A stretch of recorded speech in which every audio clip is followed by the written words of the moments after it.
नमस्कार, राधे राधे मित्रों। हमारे YouTube चैनल में आपका हार्दिक अभिनंदन है। आप हमारे चैनल से जुड़े रहें, लाइक करें, सब्सक्राइब करें और बेल वाला आइकन जरूर दबाएं ताकि आने वाले वीडियो के जो नोटिफिकेशन है वो आपको समय पर मिलते रहें। हमने कल जो हमारा एक अव्यय प्रकरण है उसके बारे में पढ़ा था और आज का जो हमारा प्रकरण है उस प्रकरण का नाम है उपसर्ग प्रकरणम। बहुत ही शानदार, इंटरेस्टिंग और आपको एक नया जो ज्ञान है उसको उपलब्ध कराने के लिए आज हम इस प्रकरण को लेकर के आए हैं। आप ज्यादा से ज्यादा इस वीडियो को शेयर करें जिससे सभी विद्यार्थियों को लाभ मिल सके।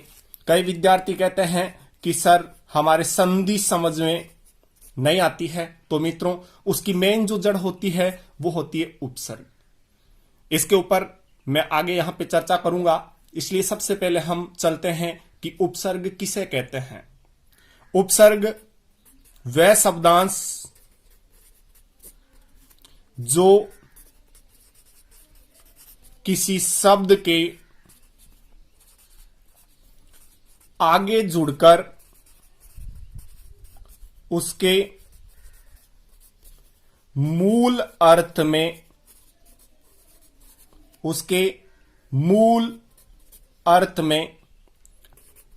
परिवर्तन कर देते हैं। उन्हें किसके नाम से जाना जाता है? उपसर्ग के नाम से जाना जाता है। और इनमें किसी भी प्रकार का क्या नहीं होता है? विकार उत्पन्न नहीं होता, यानी परिवर्तन नहीं होता, इसलिए इनको किस में रखा जाएगा? अव्यय। और इनका जो प्रयोग है वो हम उपसर्गों का संधि में करेंगे और हमारा जो समास प्रकरण है उसमें भी करेंगे। तो इसलिए आप इनको पैनी नजर से देखें और याद करने का प्रयास करें। तो सबसे पहले हम चलते हैं कि हमारा प्रश्न आता है कि संस्कृत में उपसर्गों की संख्या, यानी संस्कृत में कुल उपसर्ग कितने होते हैं। तो आपको तुरंत जवाब आ जाना चाहिए और वो जवाब होना चाहिए 22। इस 22 को संस्कृत में द्वाविंशति के नाम से भी जाना जाता है। तो इसलिए ये ध्यान दें, संख्यावाची शब्द अगर ऐसा लिखा हुआ है तो आपका ऑप्शन द्वाविंशति होना चाहिए। द्वा यानी दो और विंशति यानी 20, यानी 20 और 2 कितने होते हैं? 22। सबसे पहले हम चर्चा करने जा रहे हैं। सबसे पहले मैं यहां पे लिख देता हूं सबसे पहला, और वो है प्रे। दूसरा हो जाएगा प्रा, तीसरा होगा अप, चौथा होगा सम। इस प्रकार आप इन चारों को याद कर सकते हैं, प्रे, प्रा, अप, सम। उसके बाद में पांचवा और छठवां आप याद कर लें, यानी प्रे, प्रा, अप, सम, फिर हो जाएगा अनु और अव, यानी ये 6 आपको तुरंत याद हो जाते हैं। उसके बाद में निस, निर, दुस और दुर। ये आप जो 10 हैं आसानी से याद कर सकते हैं। उसके बाद में वी, इसे आंग के नाम से जाना जाता है जिसका आ शेष रहता है। और अगला हमारा जो होगा वो हो जाएगा नी, और इस प्रकार आप इन तीनों को याद कर सकते हैं। उसके बाद में अधि, अति और अपि, इन तीनों को आप याद कर सकते हैं। उसके बाद में हमारा जो 17 नंबर आता है वो आता है सु, फिर आता है उत, उसके बाद में आता है प्रति, परि, अभी और लास्ट हमारा जो होता है वो उप यानी उपसर्ग। तो इसलिए ध्यान दें कि आप इन दोनों को और उसके बाद में आप इनको याद कर सकते हैं। आज हम इसके ऊपर विस्तार से चर्चा करने जा रहे हैं कि ये आपको 22 उपसर्ग तुरंत के तुरंत याद हो जाने चाहिए। पूरा हम वापस चलते हैं कि वह शब्दांश जो किसी शब्द के आगे जुड़ करके उसके मूल अर्थ में क्या कर देते हैं, परिवर्तन कर देते हैं, उन्हें किस नाम से जाना जाता है? उपसर्ग के नाम से जाना जाता है। उपसर्ग विकारी यानी ये अविकारी शब्द होते हैं। शब्द दो प्रकार के होते हैं, विकारी और अविकारी। तो यहां पे ये क्या करते हैं, इनमें किसी प्रकार का विकार उत्पन्न नहीं होता है, और विकार उत्पन्न नहीं होता तो इसलिए इन्हें किस नाम से जाना जाता है? अव्यय के नाम से जाना जाता है। इनका प्रयोग हम कहां करते हैं? संधि और समास में करते हैं। फिर प्रश्न आता है कि संस्कृत में जो उपसर्ग है वो कितने होते हैं, उनकी संख्या कुल कितनी होती है? तो आपका जवाब होना चाहिए 22। और फिर चलते हैं हम, इसको संस्कृत में किस प्रकार लिखा जाता है? तो द्वाविंशति। फिर मित्रों 22 है, सरल है, आप याद करें और मैं जैसे बोल रहा हूं मेरे साथ आप बोलने का प्रयास करें। सबसे पहले आपको बोलना है प्रे प्रा अप सम। क्या बोलोगे? प्रे प्रा अप सम, यानी कितने याद हो गए आपको? 4। वापिस बोल लें आप, प्रे प्रा अप सम। जब तक याद नहीं होता आगे ना बढ़े। उसके बाद में अगला बोले अनु औ। फिर वापिस शुरू करोगे प्रे प्रा अप सम अनु औ, यानी आपको कितने याद हो गए? 6 याद हो गए। फिर ये 10 आसानी से याद हो जाते हैं। इनको बोलना है निस निर दुस दुर। सब में हलंत है, पीछे वाला जो वर्ण है से भी हलंत है, रे भी हलंत है, से भी हलंत है और रे भी हलंत है।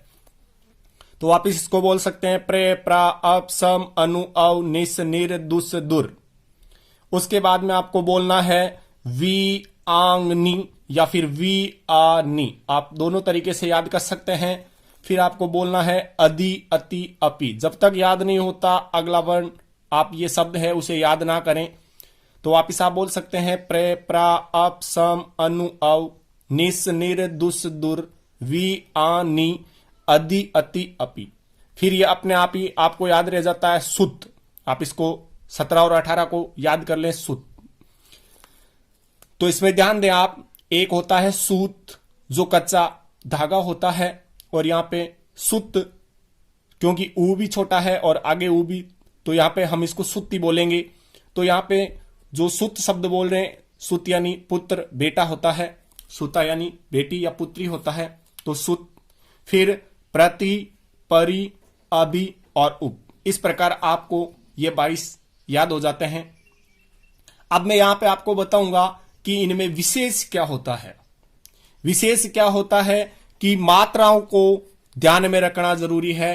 कईयों को जब संधि विच्छेद करने के लिए कहा जाता है या फिर शब्द दिया जाता है, मान लो मैं यहां पर आपको शब्द दे दूं परीक्षा। क्या शब्द दूं? परीक्षा। अगर आपको परीक्षा शब्द लिखने के लिए कहा जाता है तो कई विद्यार्थी इसको गलत भी लिख लेते हैं, क्योंकि वो री क्या लगा लेते हैं? छोटी लगा लेते हैं। क्यों लगाते हैं? वो कहते हैं कि सर परी हमारा उपसर्ग है और वो छोटा होता है, और वो अगर छोटा होता है तो यहां पर हम छोटा ही लगाएंगे। लेकिन मित्रों ऐसा नहीं है। क्यों नहीं है? क्योंकि इसको जब अलग करेंगे, संधि विच्छेद करेंगे, तो इसका संधि विच्छेद होगा परी। बिल्कुल आपकी बात सत्य है। लेकिन अगला हमारा जो शब्द है वो आपने सुना नहीं है, और सुना है तो उसको सही ढंग से नहीं सुना। आप इक्सा कहते हैं, वो इक्सा नहीं होता, वो शब्द होता है ईक्सा, जिसका मतलब होता है देखना। तो देखो कल हम पढ़ेंगे आगे कि इसका अर्थ क्या होता है। तो मैं अभी आपको बता दूं, परी का मतलब होता है चारों ओर। क्या अर्थ होता है? चारों ओर। और परी का यहां पे अर्थ हो गया, क्या हुआ? चारों ओर।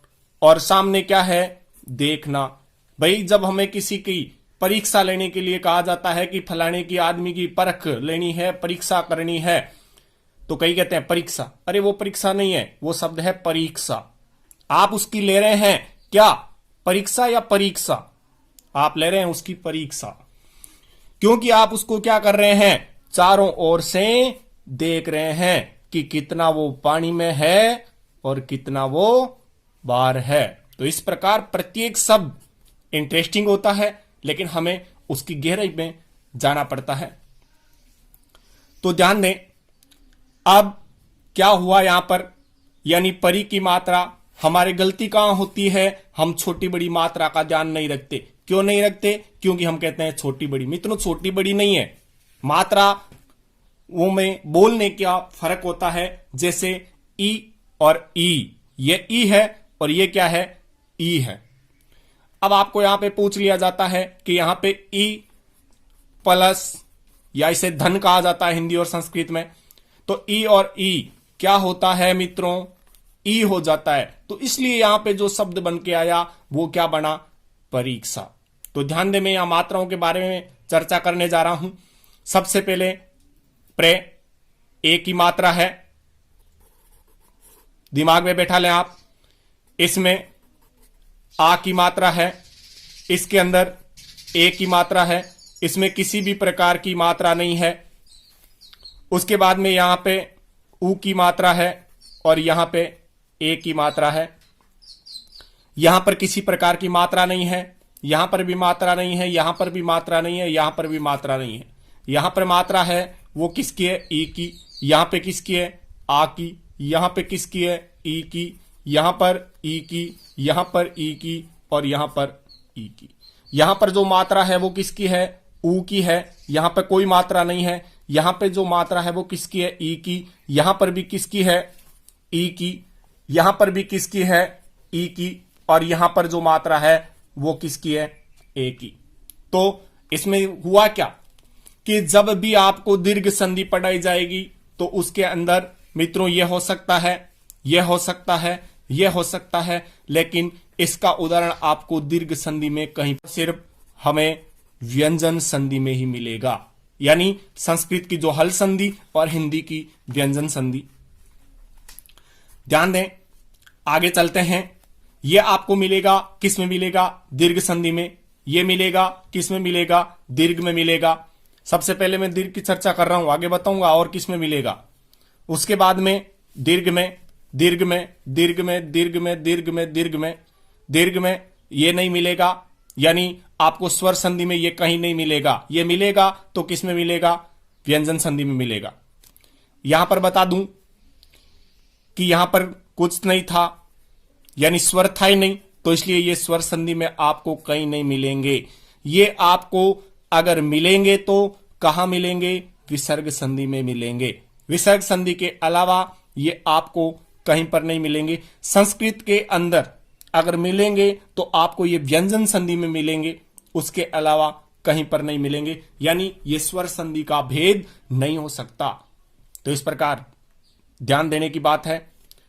यह जो सारे भी एक किस में मिलेंगे, दीर्घ में। उसके बाद में हमारा दूसरा जो कौन सी संधि होती है, गुण संधि, उसमें आपको मिल जाएगा, यह भी मिलेगा, उसके बाद में यह भी मिलेगा। यानी मैं कह सकता हूं कि आपको दीर्घ में ये मिल सकते हैं, जो अभी मैंने बोला, ये किस में मिल सकते हैं, गुण संधि में मिल सकते हैं, और ये किस में मिल सकते हैं, वृद्धि संधि में भी मिल सकते हैं। कब, धन के यानी प्लस वाले चिन्ह से पहले। किससे पहले, प्लस वाले चिन्ह से पहले। यानी ये दीर्घ संधि में मिल सकता है, ये गुण संधि में मिल सकता है, और ये वृद्धि संधि में। क्यों? क्योंकि तीनों में प्लस से पहले क्या मिलेगा, ए आ मिल सकता है। जरूरी नहीं है, क्योंकि अगली कंडीशन भी अप्लाई होगी, लेकिन सबसे पहले पहली एक तो पकड़ लें हम, ताकि दूसरी अपने आप पकड़ में आ जाएगी। उसके बाद में यह कहां नहीं मिलेगा, यह आपको यण संधि में कहीं पर भी नहीं मिलेगा, क्योंकि यण संधि में प्लस से पहले क्या आता है, ई, ऊ, री और री आ सकता है, उसके अलावा नहीं आ सकता। तो ये भी देखो एक मित्रों शानदार पहचान है। इस पहचान को आप एक बार जब मैं संधि पढ़ाऊं उस समय पहले आप है कि इनको याद कर लें। और एक ध्यान रखना है कि उपसर्ग में जो मात्रा है वो क्या है, छोटी। यानी इन उपसर्ग के अंदर जितनी भी मात्राएं हैं वो सारी की सारी छोटी है। क्यों? एक ध्यान दें कि मैं यहां पे शब्द लेने जा रहा हूं सुदन उक्ति। ये देखो अपने आप ही आपको पता लग जाएगा कि भाई ये सु है वो क्या है, उपसर्ग है, छोटी मात्रा है। तो इसलिए ये ध्यान दें, कहीं पर भी आपको बड़ी मात्रा देखने को नहीं मिलेगी। धन्यवाद मित्रों।